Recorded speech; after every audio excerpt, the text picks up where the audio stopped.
business tips to successfully start and run your business so your business doesn't run you. And more importantly, we provide personal development tools to create a better version of yourself to provide the solid foundation for your life and business to stand upon. This is the Biz Reveal, and I'm your host, Craig Sawyer.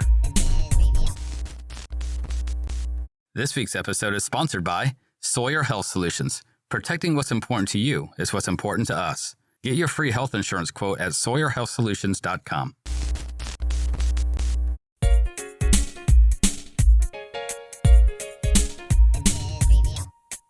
A big fan of personal and professional development, Dai Manuel is a coach and mentor who inspires his audiences by introducing them to meditation and mindfulness. Dai tells personal stories of his transition from his self-destructive abuse of alcohol and his journey to self-realization through his experiences with Vipassana silent meditation. After the show, learn more at www.daimanuel.com. This is the Biz Reveal podcast with this week's guest, Dai Manuel.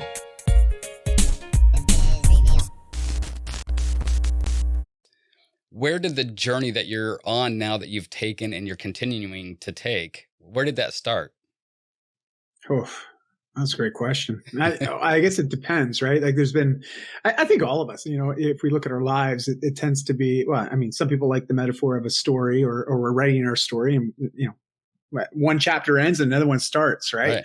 And I often think about stages, or there's been these very distinct stages in my life, especially my adult life, and I guess the most significant shift started about 11 years ago. My recent TED Talk speaks to that story, so I won't go into a lot of detail on that, but, my life was being challenged based on some of the things that I was valuing, meaning like for me, stress and anxiety was a very real thing in my life. And I learned to cope with a lot of that.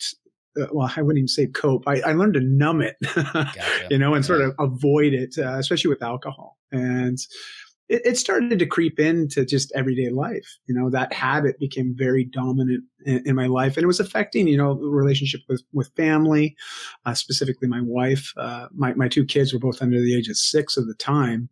And there was a lot of just challenges based on, I was valuing alcohol, at least how it made me feel in the moment when I would consume it, because it was a temporary distraction, right? A way to sort of avoid life and dealing with the challenges that were staring me right in the face. And what were you avoiding?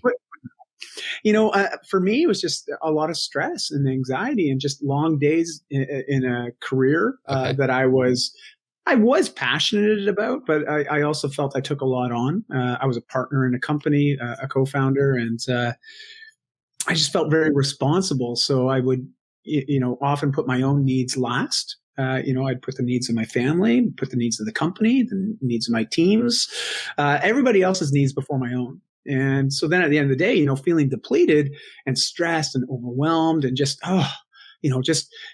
like life is weighing down on your shoulders. It was just so much easier to uncork a bottle, take a drink, sure. and just sort of escape, just escape from life in that moment. And then, you'd wake up the next day not feeling so great. At least I'd be waking up not feeling so well. And a lot of the challenges, they were still there. I didn't deal with them. Yeah. And it was just this cycle that was repeating itself over and over. And my wife got to a point where she was just fed up, and rightly so, because we were the furthest away from happiness than I believe, when I look at where we are now versus where we were, two different ends of a spectrum. And, she asked me a question. She said, Dai, are you being the type of man you'd want your daughters to marry? It's a good question. And it is a great question, right? Like, isn't it amazing? You get asked the right question at the right time, under the right conditions, for the right reasons, that usually the right results will ensue. And it shifted things for me very, very quickly, like in an instant. And I realized that, I was not role modeling the kind of father that I always believed I was. I wasn't, because I believed I was a good father. I really did. A good husband, a good partner. I believed I was just a good man. Yet a lot of my actions weren't matching that. So, psychologists like to call this cognitive dissonance and lots of other fancy terms. Bottom line, I just it just felt like screaming. And so I made a commitment to my family to go 1 year without alcohol. And that 1 year then turned into a lifestyle now that I've been leading for over 11 years. And that, though, that one decision, Craig, and that's why I'm sort of leading with that, is that one decision created a domino effect in my life where a lot of other things started to happen and happen very quickly. Because, you take away crutches like I was using to cope and to just get through the day. You take those crutches away, I'm now forced to deal with those challenges and figure out a healthier way of mitigating them or working through them. And I realized I did not have the resources, and what I mean by that, internal resources, to navigate that shift. And so I found support in communities. I found a psychologist I worked for 3 months, a relationships counselor for about 4 months. I realized I needed help. All right. And up to that point, it was pretty hard to ask for help because I wanted to maintain a certain image. So Sure. why be vulnerable? Why let people know that you're hurting? So there was a big paradigm shift is what I'm trying to get at. And that was, like I said, this domino effect that all of a sudden I started to question a lot of the things that I was valuing in my life and started asking questions now with a clear head, like, why? Why is it so important? That leads me to is this company. Yeah, sorry, go ahead. Go ahead. No, it's okay. What did you notice first when you first stopped drinking? Because I know any type of addiction like that, there's going to be a really hard smack in the face, probably the first few days, first few weeks, right? So what did you notice first, not as far as the negative effects of it, but the positive effects? Because most people will tell you that other people notice the changes in you first, but what did you notice first? Well, I've always maintained a certain level of health. Like health's always been one of my pillars, just one of those real core values. Like I truly believe if you have a rock solid foundation of health, I mean, you can live any type of life. Sure. Like whatever you want to design, it's a lot more realistic when we have health to support us and take us through that journey, if you will. And yet I wasn't living in alignment with that. A lot of my actions weren't matching. So the very first thing I noticed was, I was waking up the next morning and actually feeling like I rested the night before. I started to really pay attention, like more attentive listening, where before I was kind of distracted.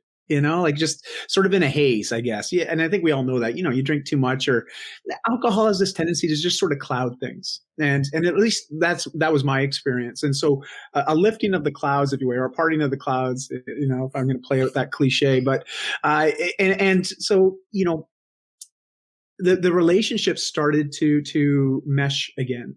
I started to feel good about myself, internally and externally, which then fueled me internally. Some intrinsic motivations really started to light up in me, and I recommitted to my own health and well-being in many different ways, but most specifically it was the internal work, because I've been someone that's been in the fitness and wellness industries now for over 25 years. And I've got a love and hate relationship with the fitness industry. I'll just be very honest about this. And because it is very surface, right? It's all about metrics. We're so quick to quantify things in the fitness space. Like how fast can you run a mile? How much weight can you bench? How high is your vertical leap? Like we're so quick to quantify things. And this time around, I rather than quantifying, I wanted to focus on qualifying.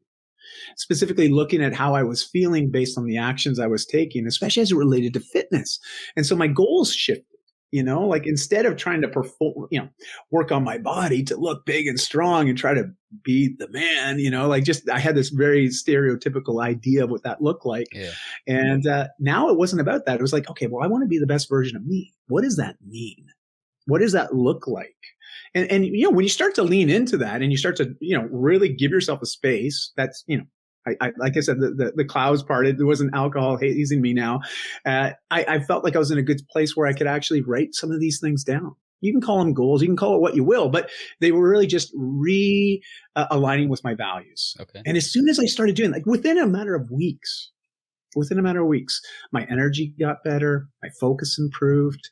I just genuinely felt like I was smiling from the inside out. It feels like you're competing with yourself. Like you're just seeing how far that you could go in the opposite direction that you're going. You know what I mean? Like you aren't doing it for the aesthetics, right? I mean, I'm sure it helped, right? But most of us, especially, some of us who are starting to get up in the age years and things like that, we do start working out. One, maybe we hear of a friend that has some bad health or something like that, and it scares us into doing it. Or, you go to the beach and like, man, I don't look as good as I used to look, right? So you do it for the aesthetic reasons, but it almost seems like when you came to that realization, with the drinking, and that you weren't as present with your family as you really needed to be, or thought that you were, right, that you just spun that thing completely around and then just said, you know what, let's see how far this other direction I can take this. How did your family play a part in that? Your wife and your kids? Well, it wasn't me looking for permission. It was me looking for support.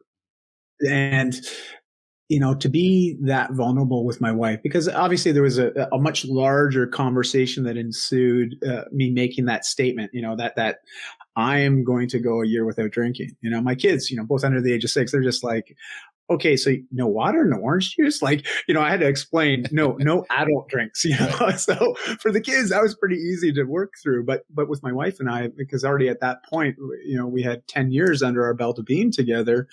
And, there were certain habits that were definitely in play on my part. So, we started to unravel some of that. And, but I, again, like I said before, I didn't necessarily have the language or the understanding of how to navigate that, because we ultimately had to reconnect. I had to regain a lot of trust as well, because it was, in a way, it was almost like starting over.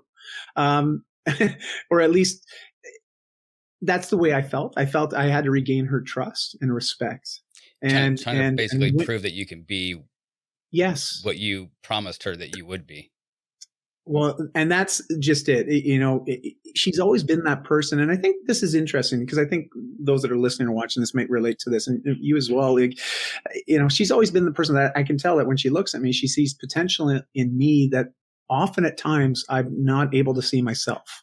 We're very fortunate if we have people like that in our lives. I always often think about our parents are often that role model, that first hero to us, the person that says, you can do whatever you want. You can be anything you want to be, and we like that, don't we? I mean, at least I did, growing up, it was nice to know that parents had that vote of confidence, but I also know that they see something in us, right, as their kids. And sure, there's a bias there, of course. And, is there a bias there with my wife? Yeah, too. But I had to earn that back. I had to help her rediscover that about me, and her to be my hero. And It helped me with that. She helped me with that. you've mentioned that you have been dating your wife, I think, is it 21 years? Yeah. 21 years and counting. So Yeah. is that what you're talking about? Like, you kind of started Yeah. over, so you're going through that process all over again. So I guess, Yes. yeah, tell us about that. Tell us about dating, because I haven't been married Sure. that long, considering my age. I've just been married a few times, right? So my Yeah. wife and I finally got it right. I mean, it took a few tries, but I finally got it right. But we've been there married 9 years, and even after Awesome. 9 years, yeah, I mean, I celebrate every day, man. It's like Yeah. I Yeah. finally got this. But I know what you mean by they see the potential, and my wife has been so supportive in some of the Mm. crazy ideas I've had. And because I'm not real good at explaining to her what my vision is, so for Mm. her to be able to see it, or even not see it, but still know, if he believes in it, I'm going to believe in it too, kind of thing. Yeah. It's amazing. But even after just 9 years, I can see how things do get casual, normal, Yes. and you Yeah. find yourself not holding hands as often as you used to back in, when you were dating, or the first couple of years of marriage, and things like that. So what have you guys been doing that you Mm. call it dating your wife? Yeah. Well, first of all, I'm a really big believer in language. Especially the language that we use to just even talk to ourselves, right? Like, we have voices in our head, we all do, and those voices can be pretty mean at times, and pretty critical, but it can also be very supportive. That inner voice, and how we harness it, and how we talk to ourselves when no one's looking. So language is key. For all of us. I truly believe that. And being someone that really embraces that idea, my wife and I, we made a decision many, many years ago that we would always be pursuing each other, and creating space to date. Do you know what I mean? Like, because if you remember back that very first time when you first meet that person, that love interest, and you're discovering something about each other every time you're connected, every time you connect on the phone or send a WhatsApp or an email, like whatever, or that in-person video message, like every time you connect, you're discovering something new, and it's fun. It's exciting. It's just, wow. And, I truly feel that you can continue to cultivate that. Now it shifts, it changes. I'm not so naive to say that it doesn't, because you're right. After 9 years, after 21 years, trust me, you think that you've discovered everything that you can, but that's not necessarily so. Because we change as we go. So we got to relearn all the new changes. Yes. And we are lucky too. Yeah. And we see this a lot. My wife and I notice this, like when you see, I'm not sure when this is going to air, but we just got word yesterday that Bill and Melinda Gates are getting a divorce after like 30 years, right? So everybody changes as we get older. We have different experiences, different things that happen to us. And it is pretty special for longer marriages to last, because those changes, even though both people changed constantly throughout the marriage, throughout the relationship, they happen to change in the same direction with each other, where they could still relate and they can still mesh up. So, I mean, it's when you hear these people have been married 50, 60, 70 years, it's insane. First of all, that anybody could tolerate another person living that close to them for that darn long, right? But just that they have been able to change together for so long and accept those changes with each other for so long. It's actually a pretty amazing thing. It is, and I often let people know that, like, people that haven't seen me for a decade, like we, as part of that story, that journey I was talking about, even though it started 11 years ago with a single question, it's evolved into many different things. Like, we've seen a complete shift in the way we live, the way we raise our kids, the way we connect with communities and with friends, family. All those dynamics have shifted as we've shifted our focus and our energies. And, we've wanted to be, honestly, champions of change in our life. Because, some of us are change averse, right? Like, we don't want to see changes. We like things as they are. Right. And arguably so at times. I know that I was very much a creature of habit. But as I started to shed some of those habits that weren't serving me anymore, I started to realize, well, there is actually other things that I want in my life, but they were things that intimidated me. Like leaving a career of 17 years, a company that I co-founded, to pursue what? Well, actually, there's no plan B. But what are we going to do? We're going to basically liquidate, get rid of all of our stuff, take the kids out of school, quit our careers, and go traveling as a family. Now, from a lot of people, they'd be thinking, dude, you're nuts. And the messages I received, especially, there was one message in particular, they were like, you're abusing your kids. This is a form of child abuse, taking them out of school. And I was like, whoa, where did that come from? Right. And it was somebody that I respected. And I'll tell you, it's interesting when you do something that's so against the normal for certain people, they just can't process it. They're like, whoa, this is so out there. And for us, it was a gradual thing. Like, it took me 2 years to warm up to the idea to finally say, okay, let's do that. 2 years, right? Sort of kicking around the idea, having the conversation. My wife dripping on me, sending me podcasts or YouTube videos of families that do this, and building that belief system in me, but also building the want. And where I'm going with this is, we've changed a lot, but we are still at the core very similar. And I think this is interesting. So sort of what you noted about Bill and Melinda Gates, I know they both tweeted, and I'm sure it's PR publicists doing this for them, but, they talked about they could no longer grow together. And I thought that was really interesting, like a way of putting it, because I don't necessarily believe that. I believe we can always grow together, but we can also grow apart. And I think there's a great book by Gay Hendricks and his wife, and I'm sorry, I forget her name, but he wrote the book called The Big Leap, but he also has a book on relationships he co-authored with his wife of like 30 plus years. And it's called Conscious Loving. And in Conscious Loving, they talk about, like, just so you know, there's 2 relationship books that my wife and I absolutely, we reference quite regularly. And one is The 5 Love Languages, and the second one's being Conscious Loving. But he talks about, okay, you've probably heard the term codependency, but there's the opposite of it. What does he call it? It's like cohabitate?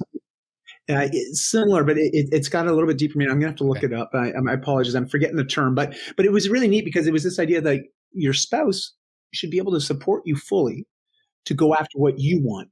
But also on my part, I want to support her fully going after what she wants. And yet we come back together frequently because there's things that we want together as well. And so it's this idea of being able to really support each other and going after what we want, even though it may bring us apart for a bit. That's okay because we're still committed to one another. Maybe co-committed. Maybe that's what it is. That might be it. Versus codependent, co-committed, and so it was just a really neat concept, and we really resonated with that. And when we look at our own life, we've experienced that many times, but we've never been able to sort of articulate that. So it just gave us sort of a framework where we're like, oh, okay, well, this makes a lot of sense. And I think once you start to realize that whole idea of dating your spouse, right? This idea of constantly just rediscovering one another, because your passions do shift, your interests change. But if we're not making time for each other to have a conversation and to really invite each other to be part of that journey, we end up going on these journeys ourselves. And I can see how that means we grow apart. We're no longer able to grow together because the communication's not happening, right? So when you were traveling, how did that feel when you guys were out? Like, how did that work? Because, you know, you're together as a family, and as we're slowly starting to come out of the COVID year, some of us have realized that being around family too much will just drive you absolutely nuts, right? I mean, God bless our teachers, but it can. I mean, it can do that. So you guys were doing it willingly and really wanted that, needed that. How did that work for you, just spending so much time together for that year? Well, it was 5 years. Oh, and wow. So we actually went for 5 years. 2.5 years we lived in Bali, Indonesia. That was sort of our home base in Southeast Asia. So we could travel around Southeast Asia and just develop some communities. And have you ever been to Bali? I have not.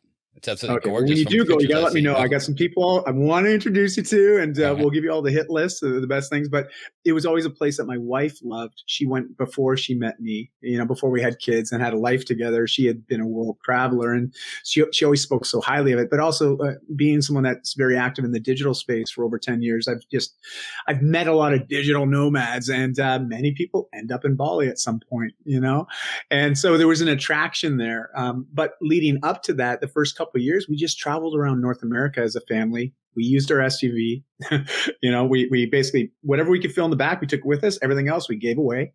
And we set out to just travel, to experience life. And you know, we had the intention, and I'll be honest, to try and homeschool, or I should say road school the kids. Right. We realized very quickly, my wife and I don't have patience to be teachers, at least academically. Sure. You know, life teachers, no problem. Academics, not so much. Right. And so we had to adapt the way that support the kids' education, obviously. But that was a learning. So we looked for opportunities to visit museums, visit national parks, connect with experts or authorities in different subject matter along the way, so that our kids can meet them and observe and just learn, you know, by being there. And it was challenging. I'll be honest, you know, being in an SUV, driving a lot of the time. It's not like we had a big camper home. You know, we were doing Airbnbs. We were visiting friends, couch surfing every once in a while. You know, like it was very, you know, for most people, they would think it's very chaotic. You know, it's like, whoa, we got to understand we were coming from a very regimented routine life. And then going to that felt like a complete 180, but it was exciting. It was exciting. We didn't know what to expect. We had no agenda or timelines. And I have to be honest with you, you know, we just sort of went with the flow. And it was scary, but in a fun way. You know, does that make sense? Oh, absolutely. And I would think that for the kids, because, you know, everything that's learned right now, so much of it is, you know, from your electronic device, right? You're looking at your phone all the time, everything else, especially the younger ones.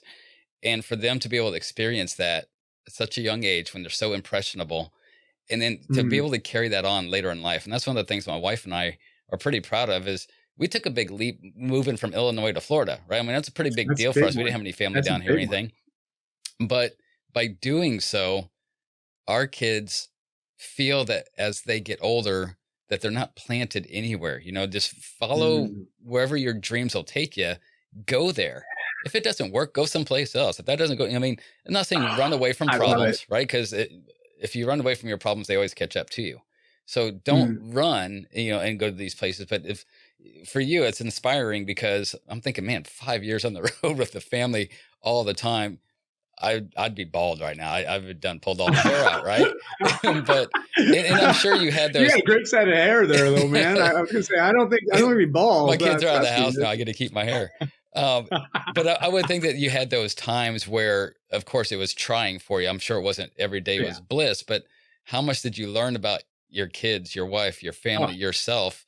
And everybody got to learn out about each other. I'm sure that whether it's true right now or will be true later in life, how much closer that experience would have made you or has made you. Well, yes. I mean, the level of understanding we have as a unit, because we're all very different, yet we are very alike. And I think that's families, right? I think that's pretty common. You have a lot of individualistic properties, but then there's those collective properties that, I often say, well, that's my bad. I'll look at my wife and my eldest daughter, she's probably out there. She probably hear me, so I'm whispering. But she is so like me. It's scary. Yeah. Like just some of the manners. I'm like, oh, I'm so sorry. And Christy, my wife, I'm like, I'm sorry. I totally nurtured that into her and role modeled some of those behaviors.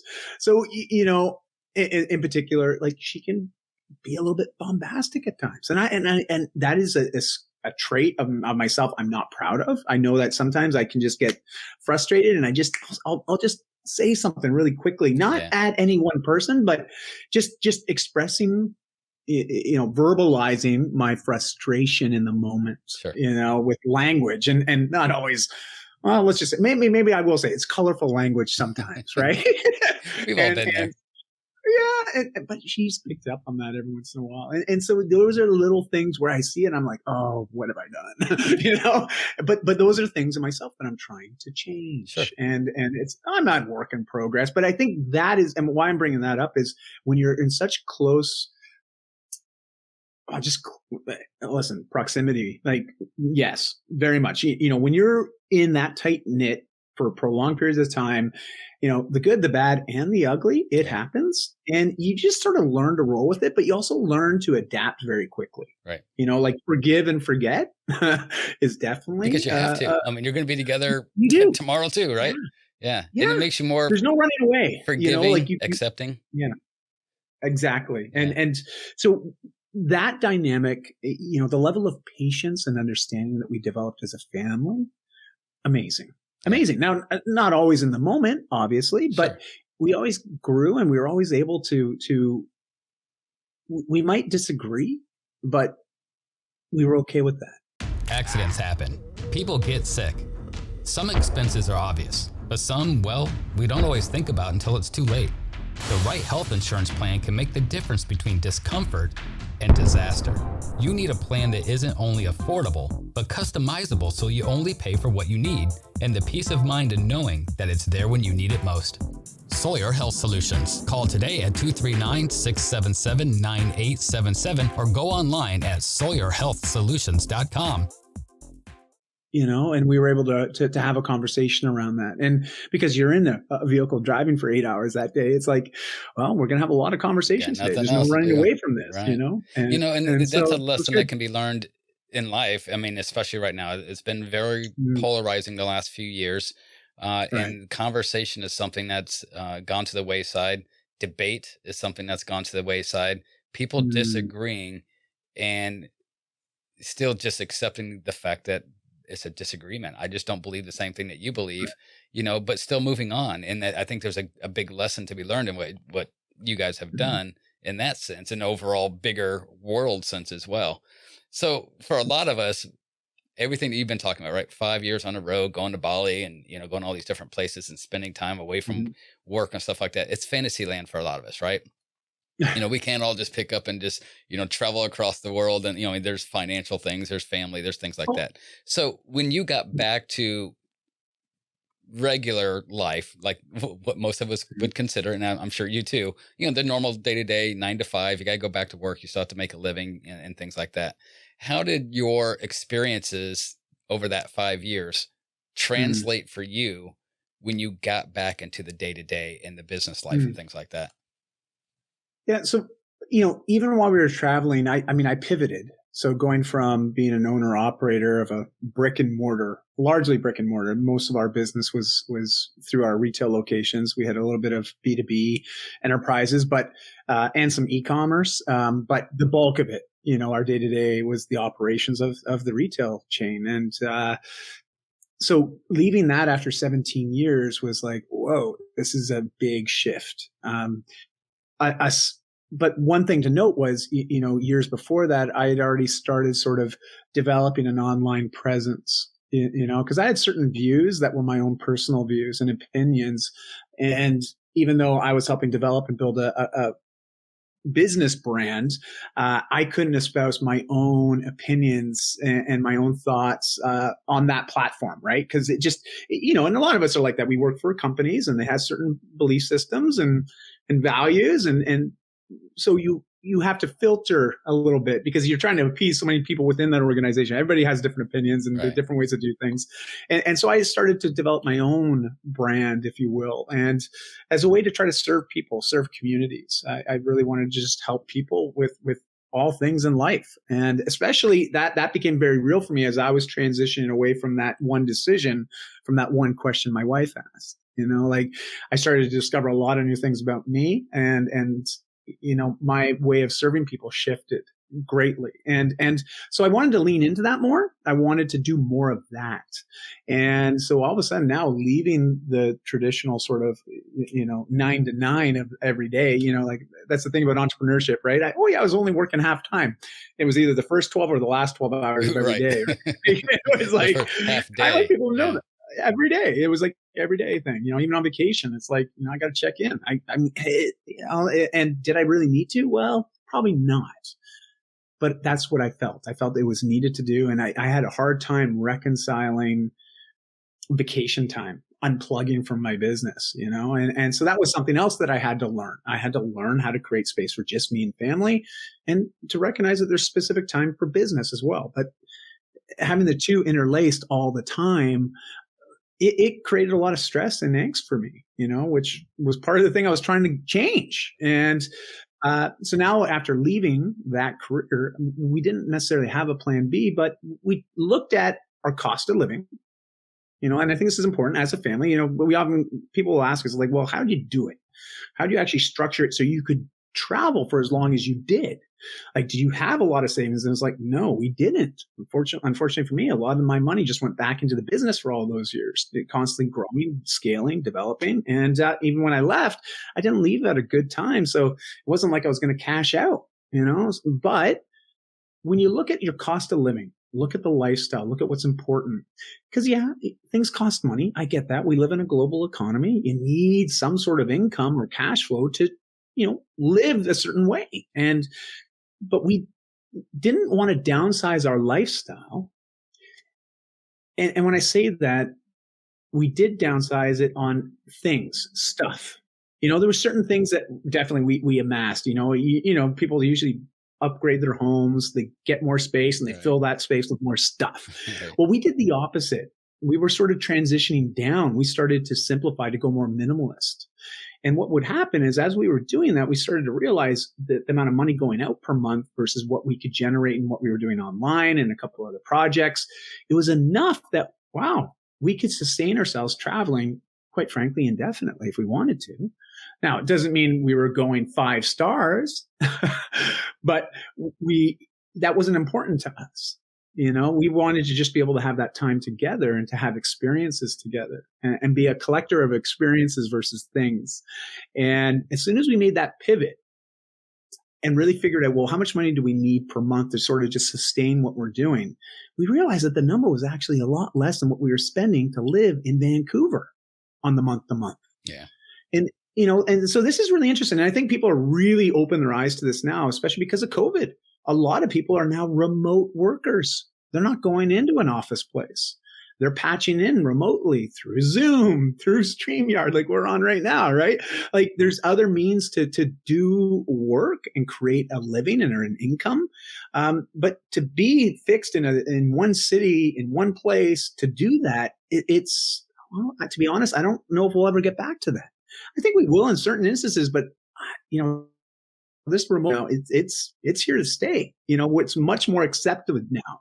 And we were sort of going against the grain at the time, but it's neat to see where the world is now. Well, and the other thing too is going on what. Really look at your thoughts. Sorry, it's I didn't okay. mean to cut you off there. But going on what you were just talking about a second ago, with being the work and personal kind of blending, that is also something that we're coming to a reckoning with right now because of the COVID thing. And all of a sudden, boom, everybody is, not everybody, but, so many people are working from home. Like myself, I've worked from home for 5 years. So, Awesome. If you have kids or, a wife or a husband, whatever going on at home, you are mixing, your business with your personal life, so there has to be some type of separation. And that's something that you do have to learn how to do. It doesn't come naturally for most of us. You have to, you have a room that, an office that is dedicated for work. So when you are not in that office, you're not just like going to an office, that's a brick and mortar. You walk in your office, it's work. You walk out of the office, you're going back home. And I think that your space at home really has to be the same way. You don't do the personal things in your office and you don't do work things outside of the office. So you can keep those two things separately. Otherwise the stresses kind of intermingle, and that can be some dangerous territory to get into sometimes with trying to deal with. You have what's called the 5 Fs. Can you talk about the 5 Fs? Well, sure. The 5 Fs, I sort of shared, I believe we all have certain values, and specifically there's sort of those core values, and those are usually beliefs that we have that we've had to think through at some point in time, but we actually value these beliefs above all others. And they often help direct us. They help us filter through some of the things that are coming at us, right? And some of the changes that we experience. Because, if I was to ask you what your core values are, and then we say reconnected 10 years from now and had a similar conversation, I was to ask you, hey, what are your core values again? My gut would tell me that probably a good chunk of them are still the same. They don't usually change a lot. And that's the unique thing about these things called core values. They're at our core. And when I look at some of my values, and when I wrote a book a number of years ago, right before we went traveling, that was actually part of why we also took that leap was, right at the same time when we started our travels was the same time when the book was being released. So it was like an impromptu book tour, if you will, that we sort of leveled up. Plus the accountant liked it, so we could write a lot of things off. That's right.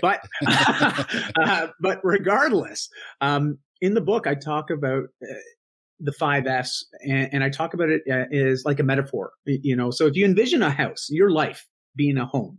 And so those that are listening, watching this, just envision this. So our typical house, you think back to grade school, like I'm not artistic whatsoever. So post and lintel, right? 4 walls, a roof, and, we got the little steeple roof, and then a foundation that you built the home on. And so you take that idea, well, you got 4 walls, a roof, and foundation.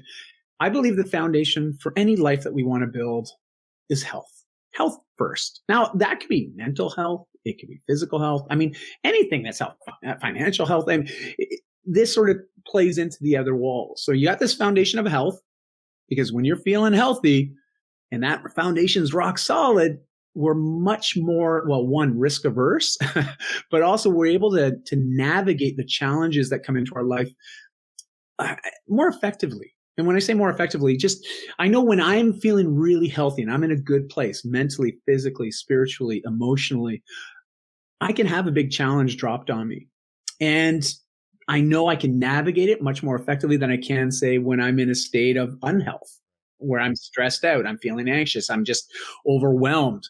And I think we can all relate to that. It's pretty straightforward. But the 5 Fs I use is more so to help people from an alliteration standpoint. So I use fitness, faith, family, finances as the walls, roof, fun. Okay. So those are your 5 F's. They're just simple ways of me categorizing some of those core values, things that matter most in my life. Now, not saying that I don't have room for other values. Of course I do. But those are the real primary ones. When I really look at my life and the different stages of my life and the different ways that I've navigated the challenges as well as the opportunities, those F's have been there every step of the way. And so those are mine.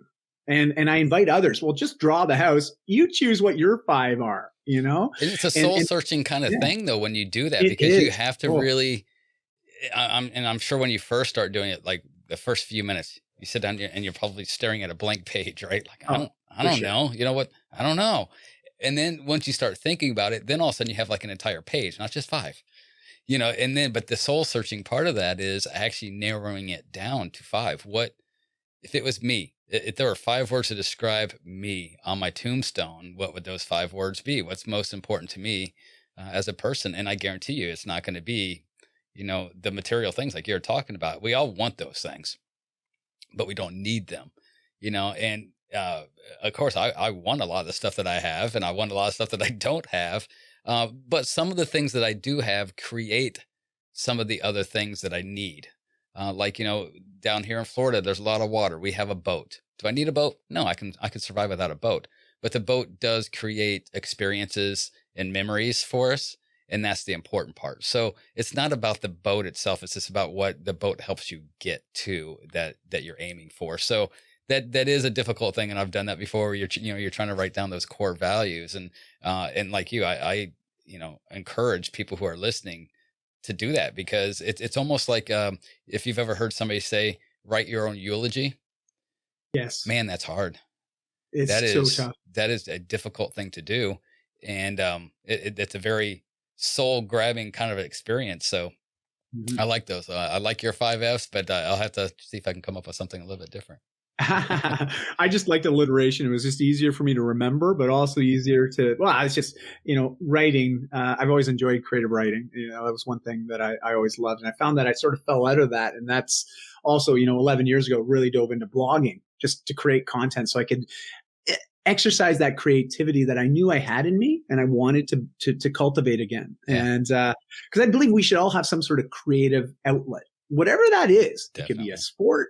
It could be raising our kids, like it could be anything. But something that involves a different part of our being, and I know it sounds kind of like woo woo, but just this idea of just creating, creating for the creating's sake. And because I do find it very cathartic for myself. I find it very soothing when I sit down to write an article, like there's just something in me. I'm just like, trying to make sense of a concept. I do it to learn, to teach myself, but then it's nice to be able to share that with others and see it create a positive impact. And let's go with that. Like you with this podcast. Look at your podcast. I love what you're doing. It's exactly that. So, anyways. To go with that, because I know we're running low on time here, but I wanted to attack one more thing here. You went to, was it Thailand that you did the meditation? Yes, I went to Thailand. While I was living in Bali, I went to Thailand for a Vipassana retreat. I am tremendously curious about that experience for you because, go ahead and explain what it is, because I don't want to steal your thunder here. And then I'll ask a follow-up or two. Well, all right. So let me lead up to this real quickly. Living in Bali, you meet a very eclectic group of people. Okay. There's people from all over the world. The Balinese are wonderful people. Like any peoples that or cultures that believe in karma, quite frankly, are usually really nice to get around, because they really do live by the motto, treat others as you would want to be treated, or else, right. You're taking that forward in the next life, like it's just really wonderful because they're a very warm people. But the neat thing about Bali is you get people coming from all over the place, but it's also considered the yoga mecca. For anybody that's into yoga, you pretty much have to go on a pilgrimage to Bali at some point to go do yoga, even though yoga's not founded there. It wasn't created there. It's just considered, you get a yoga teacher training, go to Bali, so you meet a lot of interesting people that are a bit open. And when I say a bit, like I've met some people that were extremely open, like, some of the things that they would share in conversation, I'd be like, whoa, that is out there, like just like howling at the moon and just, there's all sorts of things. Okay. And I love it. I think it's great. Freedom of expression, right on. If that's working for you, great. I had a mentor. I also met a couple different people, and this is over a span of about 4 months while living in Bali. And I kept having this conversation with people about meditation, but specifically, they were sharing and recounting to me their experience of doing a 10-day silent meditation retreat. And it's called a Vipassana. So Vipassana is just a style of meditation. It's what's, just so you know, Vipassana retreat centers are actually non-secular. So they're open for anybody, and you don't have any religious undertones there, even though they do reference Buddha a lot, because Buddha is the first real big figure that's, they know where there's been documentation saying that this is the meditation style he used to go as Siddhartha to Buddha, the enlightened one. So what they're trying to teach is, well, create a space, an experience where you can basically unplug for 10 days so you can plug in. As I say, you unplug from everything around you, everything in your life, so you can really just plug into yourself. And literally 10 days from 5 in the morning, actually you get up at 4:30, but you're in the meditation hall by 5 until about 9 o'clock every night. And there's little breaks, obviously, in there. There's some very focused sessions, but you're pretty much meditating all day. And they teach you a style of meditation called the challenge. Because I had these people talk about it.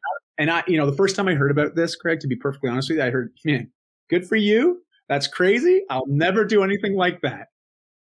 Then I had a second conversation a few weeks later, and someone just talking about it. I'm like, wow, well, someone else, man, there's 2 of you out there. Well, you guys are crazy, whatever. But then I had a conversation, and it was more than a conversation. It was a business mentor of mine who is based out of San Diego. And we had a conversation. He's like, I'm going offline for a couple of weeks, and we'd have a weekly call. And he's like, next couple of weeks, I won't be able to have a call. I'm going to be taking in a retreat. I'm like, oh, cool. What kind of retreat you doing? And lo and behold, I'm doing a Vipassana. And I was like, okay, now you too? And I was thinking, and that's exactly it. And 3 times it came up. Anyway, so I started to become very warm to that. And I was like, and I remember looking at my wife saying, you know what? Maybe I'm meant to do this Vipassana. Maybe I should be actually a bit more open to this idea, because clearly it keeps coming up.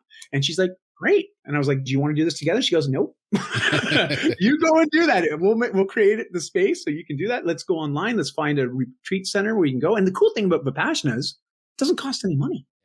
It is absolutely free. Because again, they're trying to create an experience like you would experience if you were, say, a monk or a Buddhist monk that wanted to go to a sanctuary or just to get into a space where you can literally live that life of self-discovery. They want to create that space for you. So it's all volunteer driven. It's past attendees that now either donate money or time to run future groups through these 10-day retreats. And so you get there. And this is pretty intimidating. I've never done anything like that. I'm a big fan of meditation. It's made lots of great shifts for me in my life, especially dealing with stress, anxiety, and sometimes the overwhelm. Just learning how to breathe and calm ourselves. Very useful skill to learn. But Vipassana was whole next level. You show up in a bus. Like, they picked me up in Bangkok, and then we drove like almost 3 hours up north. So northeastern part of Thailand, in the jungle. And in the middle of this jungle, is this retreat center. And it was beautiful. The thing was like less than 10 years old and just absolutely awesome. But literally just in the middle of this jungle, this amazing retreat center. Anyways, we pull up in this big bus that picked us up in Bangkok. So I think about 80 of us on this bus. And I'd say it was almost equal, half men, half women. So you get off the bus, and right away, men over here on the left, women on the right, and they segregate us. And this is really interesting because there was this old Thai couple that were up in the front of the bus, and they were so cute. I swear these are 90s, and just they were just together. You could see them holding hands, getting off the bus. But they've clearly done this before because they gave each other a little kiss, waved goodbye, and they both went their separate ways. They wouldn't see each other again for 11 days. Right. And so off we go. And then they do a little orientation. They take all your writing utensils, any computers or electronics, they take away from you.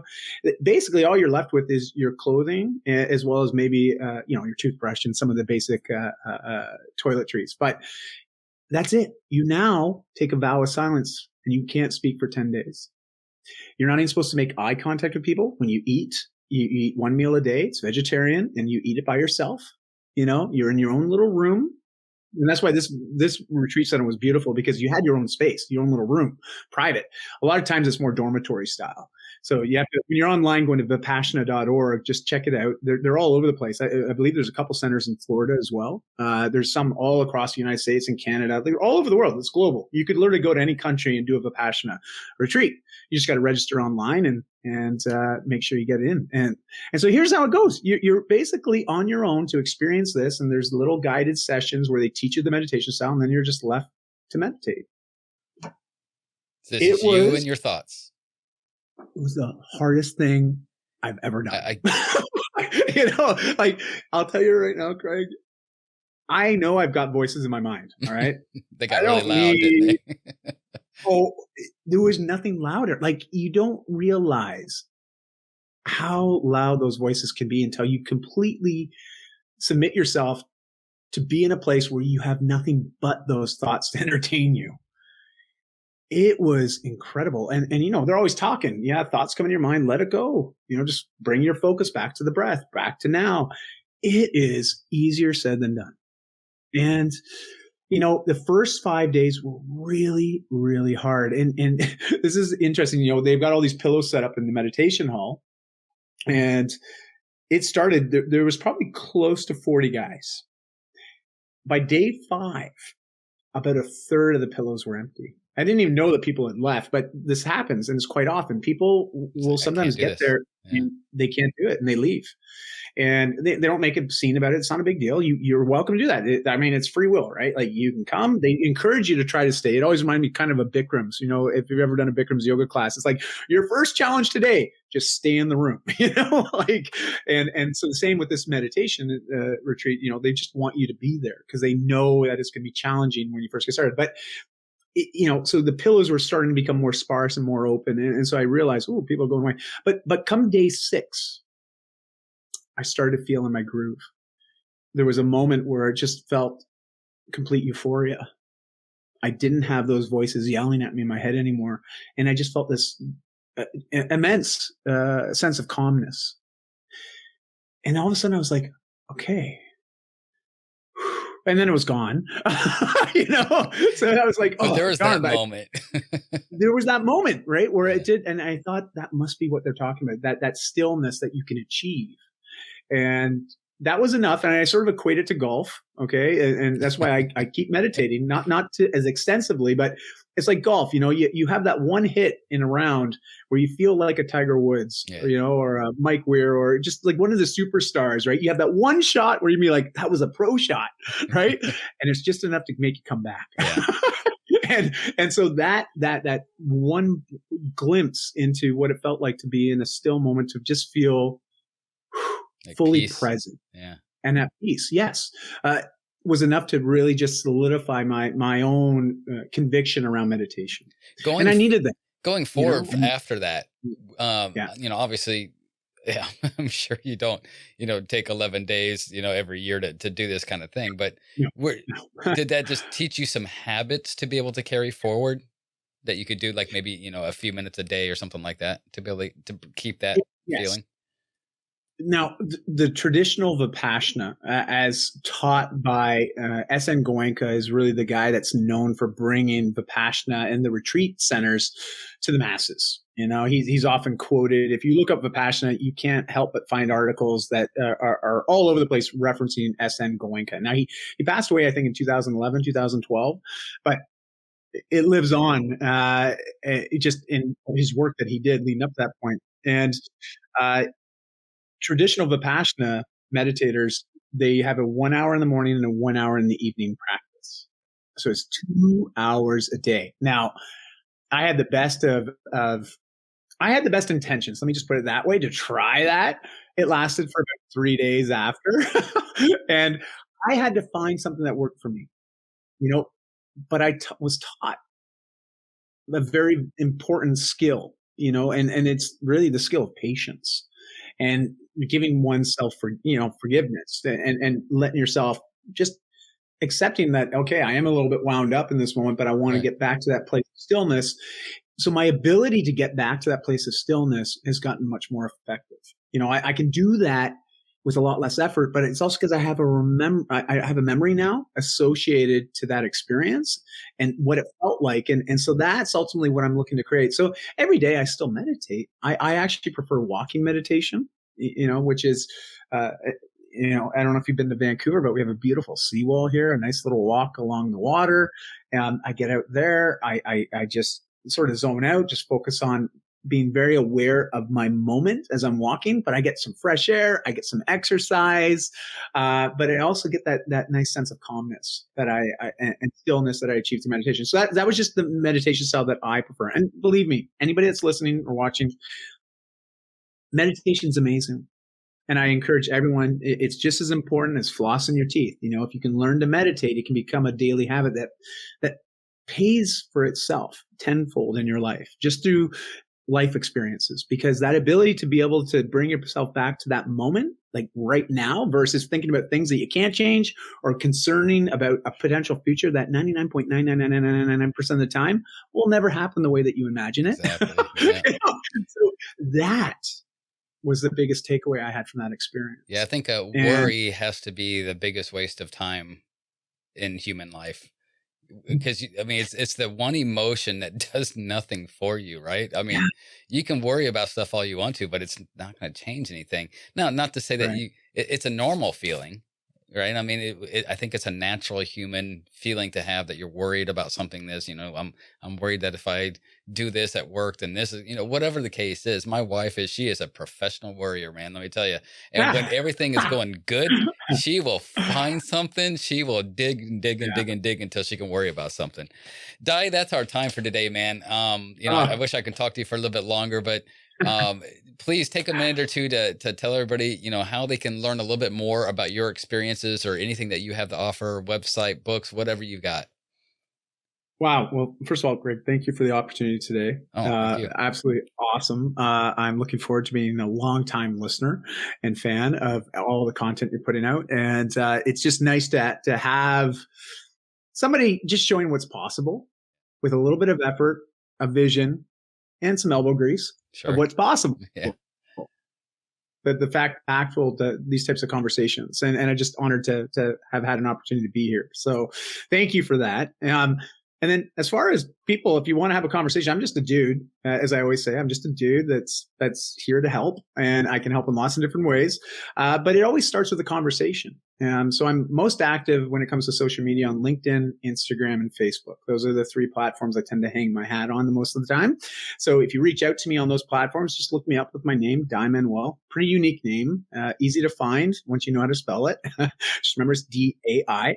And so reach out to me. Just say, hey, we're doing Craig's podcast. And I love meditation. Here's what I do. That's great. Let's start a conversation on that. But if you're looking to make some lifestyle shifts, I've been documenting a lot of my own journey, but also just sharing a lot of resources that I've found useful in my journey along the way. And my website's daimanuel.com. There's now over 1,800 articles on there, all geared to helping you live a better life. And you'll find that I often make reference that the only person holding you back from that life is you. And you probably don't need me to tell you that, but maybe just a little reminder every once in a while is useful to just bring that self-accountability back into focus. And so that's always my goal, is to try to just help encourage and enlighten people that, hey, the only thing holding you back is you. So get out of your own way and just sort of let it happen. And so that's the easiest way to get a hold of me. And we'll sort of just take it from there. But, I love having conversations. Yeah, so conversation. And that's where it all starts. Having the conversation. Yeah. And like I said, get out of your own way. Just move. Yes. Because, look, how religious you are, faithful you are, doesn't matter. Mm-hmm. You still have to take action. It's up to you to do it. So thank you so much for spending a couple of minutes with me today, man. I really appreciate it. I hope we get to talk again real soon. And if I'm ever up in the Vancouver area, I'm definitely going to look you up. Oh man, I'm so into it. And Craig, I have my own podcast. I'm finally getting around to launching one. So we will have another conversation, but it's going to be me talking to you about you. I fully welcome that. That'd be awesome. Can't wait, man. It's going to be great. It's going to be great. Thank you for joining us this week. Go to our website at thebizreveal.com to catch all of our past episodes. We're available on all podcast apps, or you can watch any of our episodes on the Biz Reveal YouTube channel. I'm Craig Sawyer, and this is the Biz Reveal. Till next time.